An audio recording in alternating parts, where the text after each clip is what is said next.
तो पिछले 500 सालों से ज्यादा वक्त से अहमदनगर का नाम अहमदनगर था, लेकिन इस महाराष्ट्र विधानसभा चुनाव से पहले एकनाथ शिंदे की सरकार ने इस शहर का, इस जिले का नाम बदलने का फैसला किया अहिल्या देवी नगर के नाम से। अब यह आगे जाना जाएगा। केंद्र सरकार की इसकी मंजूरी भी ली गई, मंजूरी मिल गई।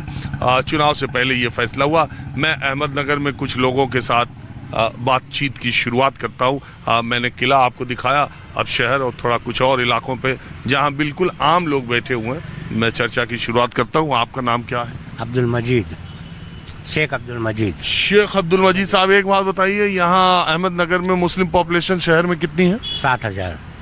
60,000। 60,000। तो हिंदू ज़्यादा है? नहीं, हिंदू ज़्यादा है, ज़्यादा है हिंदू, और मुस्लिम 60,000 है। और एक बात बताइए, पीछे 2009, 2014, 2019 यहाँ से बीजेपी 3 बार बीजेपी खासदार वाला चुनाव जीती, इस बार एनसीपी जीत गई, ये कैसे हुआ? वो तो ये जीती, वो इससे जीती, हो कोई मतलब नहीं था वो बात को, समझे? तो बीजेपी का बोल के नहीं, अलायंस बोल के जीती हो। तो कुछ लोग शिवसेना के भी पसंद करने वाले, कुछ भाजपा को पसंद करने वाले, तो लोगों ने ज़्यादा करके शिवसेना को दिए, जो बाला साहेब ठाकरे की शिवसेना थी उसको। तो अब एनसीपी? अब एनसीपी एक नंबर है शरद पवार की। तो यहाँ से 4 विधायक जीते थे पिछली बार। हाँ। 2 चले गए अजीत पवार के साथ, 2 चले गए शरद पवार के साथ। अब क्या मामला बनेगा? अब ये जनता से धोखा है, जनता से धोखा है।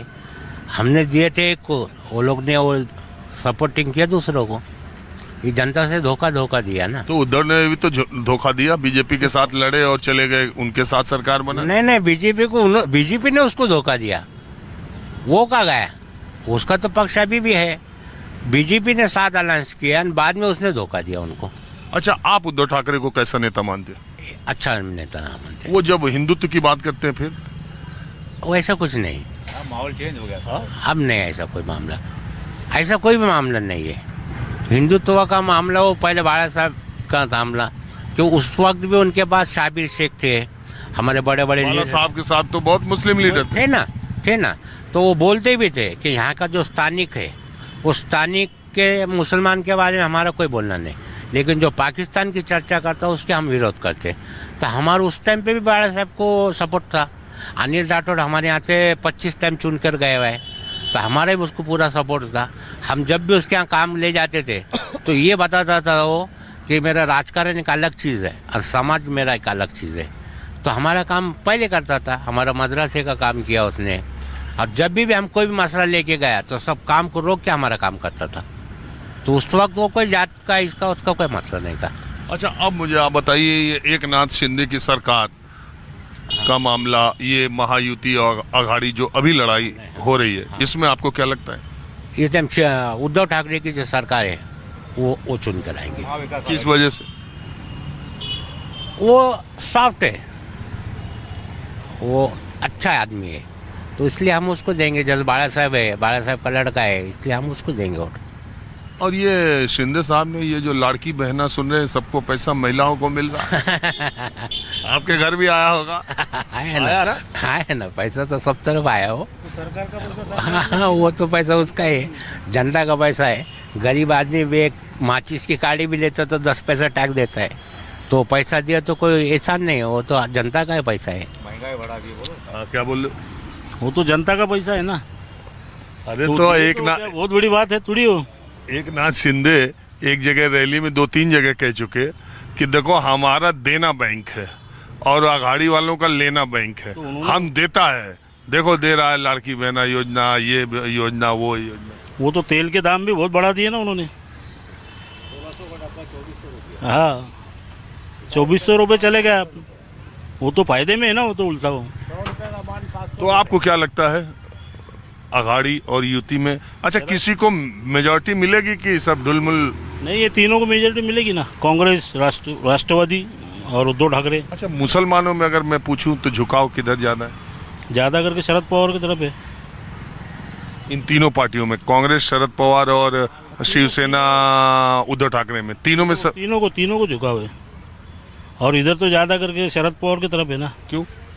अभी उसका सीट आया ना इधर का, इसका खासदारगी का, MP वाली। लंकेश आप जो आए निवड़ के, वो तो राष्ट्रवादी की तरफ से आए ना, और इसलिए जो BJP वाले थे पाटिल। ये थे ना सुजय विखे, हाँ, सुजय विखे थे। सुजय विखे पाटिल। हाँ, अरे वो बड़ा मजेदार है।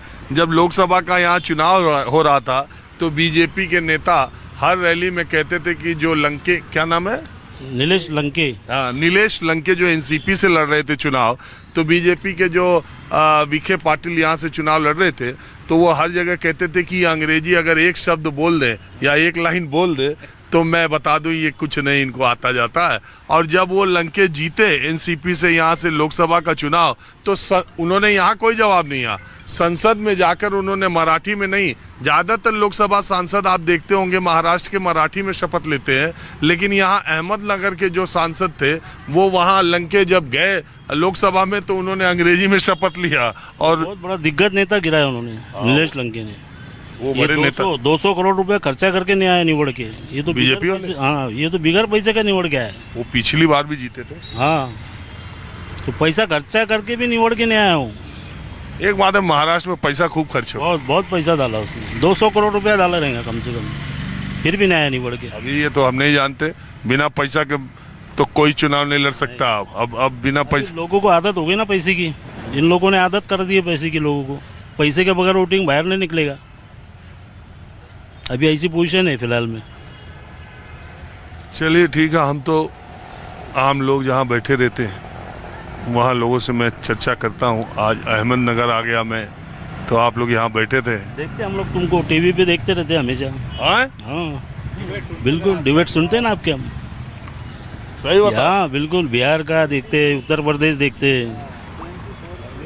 भाई ये तो